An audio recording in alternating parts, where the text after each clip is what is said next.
تعلق شعبہ تدریس کے ساتھ ہے، تو ایک تحریر نظروں سے گزری تو میں نے کہا کہ میں آپ لوگوں سے بھی اسے شیئر کر لوں. اور اگر باہر کے ممالک جو غیر مسلم ہیں وہ اپنے بچوں کی تربیت اس طرح کر سکتے ہیں تو ہم اپنے بچوں کی یا اپنے طالب علموں کی تربیت اس طرح کیوں نہیں کر سکتے. اور میں سوچ میں بھی پڑ گیا کہ کیا ایسے بچوں کی تربیت کرنا ممکن ہے. تو یہ اسی سلسلے کی ایک کڑی ہے اور اس کی وضاحت میں کچھ اس طرح کرنا چاہتا ہوں کہ کوئی اسکول تھا، اس میں ایک استانی نے اپنے بچوں سے کہا کہ کل میں تمام بچوں کا ٹیسٹ لوں گی. کلاس کے ٹیچر نے اپنے بچوں سے کہا کہ وہ فرسٹ آنے والے بچے کو نئے شوزوں کا تحفہ انعام میں دے گی. اگلے دن ٹیسٹ ہوا اور کرنی ایسی ہوئی کہ تمام بچوں کے نمبر یکساں، یعنی تقریباً تمام بچے ہی تھے کہ جو فرسٹ ڈویژن یا فرسٹ پوزیشن کے اوپر آ گئے. تو اب تمام بچوں کو انعام دینا تو ناممکن تھا، تمام بچوں کو انعام تو نہیں دیا جا سکتا تھا. تو ٹیچر نے کہا کہ ہم ایسا کیوں نہ کر لیں کہ ہم قرعہ اندازی کر لیں. تو بچے بہت خوش ہوئے اس چیز کے اوپر کیونکہ یہ وہاں کا لکی ڈرا تھا. ہم اردو میں قرعہ اندازی کہتے ہیں. تو وہ ٹیچر نے کہا کہ ہم ایک لکی ڈرا کر لیتے ہیں اور ایک لکی سٹوڈنٹ کو بیچ میں سے نکال لیتے ہیں اور اسے یہ نئے شوز جو ہے نا وہ تحفے میں دے دیتے ہیں. اس نے باقاعدہ ایک باکس بنایا اور باکس میں کہا کہ تمام بچے اپنا نام لکھ کر اس باکس میں ڈال دیں اور اس کے بعد ہم اس میں سے ایک پرچی نکالیں گے، ایک لکی ڈرا نکالیں گے اور جو لکی ہوا اسٹوڈنٹ اسے ہم یہ جو نئے شوز ہیں نا اسے انعام میں دے دیں گے. اسی کلاس میں ایک لڑکا تھا جو وہ بھی فرسٹ آیا تھا، لیکن جب اس نے یہ اناؤنسمنٹ سنی تو اس کی آنکھوں میں نمی آ گئی اور اسے اپنا انعام جو تھا وہ جاتا ہوا محسوس ہوا. پتہ ہے کیوں؟ کیونکہ پوری کلاس میں ایک وہ لڑکا تھا جس کے شوز پھٹے ہوئے تھے. پوری کلاس میں ایک وہ طالب علم تھا جس کا یونیفارم دوسرے بچوں سے بہت ہلکا تھا. اس کے پاؤں میں سوکس نہیں تھے، پابند لگے ہوئے تھے جوتوں کے اندر. لیکن قربان جائیں ان قوموں پہ جنہوں نے اپنے بچوں کی تربیت کرنی ہوتی ہے.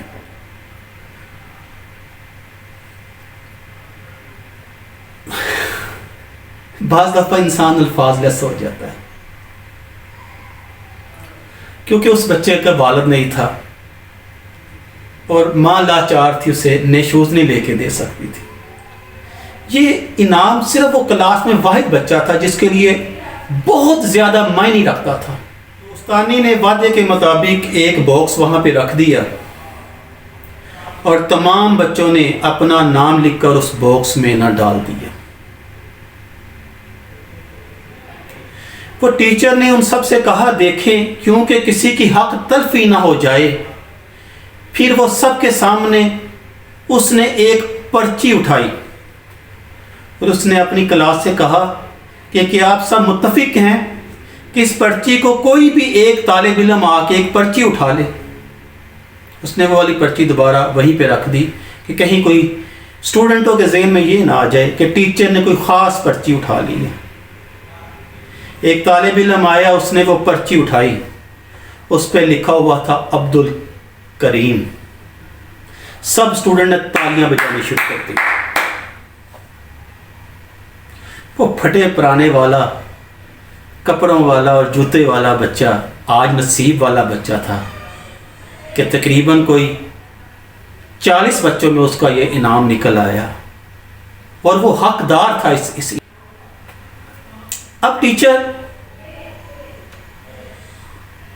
نے اچانک وہاں بیٹھی، جب اسے وہ انعام دے چکی تو اس نے کہ ویسے اس کا ہم پنجابی لوگ ہیں تو اس نے دوسری ایک پرچی اٹھائی، اس پہ بھی لکھا ہوا عبد الکریم.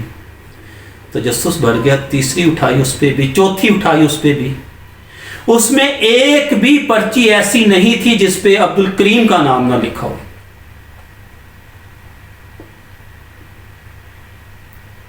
استانی سمجھ گئی اور وہ خوش ہوئی کہ آج اس کی تربیت اور اس کا پڑھانا کامیاب ہو گیا. وہ جو بات اپنی قوم میں پیدا کرنا چاہتی تھی آج وہ محسوس کر رہی تھی کہ اس نے وہ چیز اپنے کلاس کے بچوں میں پیدا کر دی ہے. وہ ہے قربانی، وہ ہے ایک دوسرے کا احساس، وہ ہے ایک دوسرے کے لیے قربانی دینے کا جذبہ. کہ جوتوں سے زیادہ دیگر بچوں کا احساس اور اپنی بے حسی پر آتا ہے. جب میں نے ڈبے میں موجود دیگر کاغذ کے ٹکڑوں کو چیک کیا تو سب نے ایک ہی نام لکھا تھا. ان معصوم بچوں کو عبد الکریم کے چہرے پر موجود لاچاری کا درد اور کرب محسوس ہوا، لیکن ہائے افسوس مجھے کیوں نہ محسوس ہوا. میرے ایک استاد بتایا کرتے تھے، سر افضل صاحب میرے ہمارے ٹیچر ہیں، سوری سر مجھے آپ کا نام لینا پڑ گیا، لیکن آپ نے ہمیں بہت کچھ سکھایا کہ بچوں کے اندر احساس پیدا کرنا اور عملاً صحابت کا درس دینا سب سے بہترین تربیت ہے. ہمارے کئی اسلاف کے بارے میں کتابوں میں موجود ہے کہ وہ خیرات، صدقات اور زکوٰۃ اپنے ہاتھوں سے نہیں دیتے تھے بلکہ اپنے بچوں کو دے کر ان سے تقسیم کرواتے. جب پوچھا گیا کہ اس کی کیا وجہ ہے تو انہوں نے جواب دیا بچوں کے اندر بچپن ہی سے انفاق کی صفت اور غریبوں لاچاروں کا احساس پیدا ہوتا ہے. بچوں کو اللہ کے راہ میں دینے کا احساس پیدا ہوتا ہے. بچوں میں جذبات پیدا ہوتے ہیں قربانی کرنے کے، بچوں میں قربانی کرنے کا جذبہ پیدا ہوتا ہے. اس لیے ہمیں بھی چاہیے کہ جب ہم کوئی خیرات وغیرہ کرتے ہیں تو ہم اپنے بچوں کے ہاتھوں سے دلائیں. اور جب ہم کسی بچوں کو بار بار آپ نے بتانا ہے اپنے بچوں کو کہ قربانی کا جذبہ کیسے پیدا کرنا ہے، اگر کوئی لاچار ہے اس کی مدد کیسے کرنی ہے، اور مدد کرنے کے بعد اسے بھول جانا ہے. انہیں بتائیں نیکی کر اور دریا میں پھینک دو. انہیں بتائیں کہ دوسروں کو تکلیف میں دیکھو تو ان کی مدد کریں. آپ یقین جانیں جو آج اس ملک کے، جو آج اس قوم کے حالات آپ دیکھ رہے ہیں کہ یہ قوم بکھری پڑی ہے، یہ قوم نفاق کا شکار ہو چکی ہے، یہ قوم اپنے آپ کے علاوہ کسی کو دیکھ نہیں پا رہی. ہمیں اس قوم کو دوبارہ اپنے پاؤں پہ کھڑا کرنا ہے. ہمیں اس قوم کو دوبارہ اہدِ صراط المستقیم پہ چلانا ہے. ہمیں اس قوم میں دوبارہ جذبہ جہاد پیدا کرنا ہے. ہمیں اس قوم میں دوبارہ جذبہ ہمدردی پیدا کرنا ہے. تو آپ یقین جاننے کے چند سالوں کے بعد ہماری قوم ایک جذبے کے ساتھ دنیا کی بہترین قوم بن جائے گی. اللہ تعالیٰ مجھے اور آپ کو اور ہمارے بچوں کو دوسروں کے لیے ہمدردی کے جذبات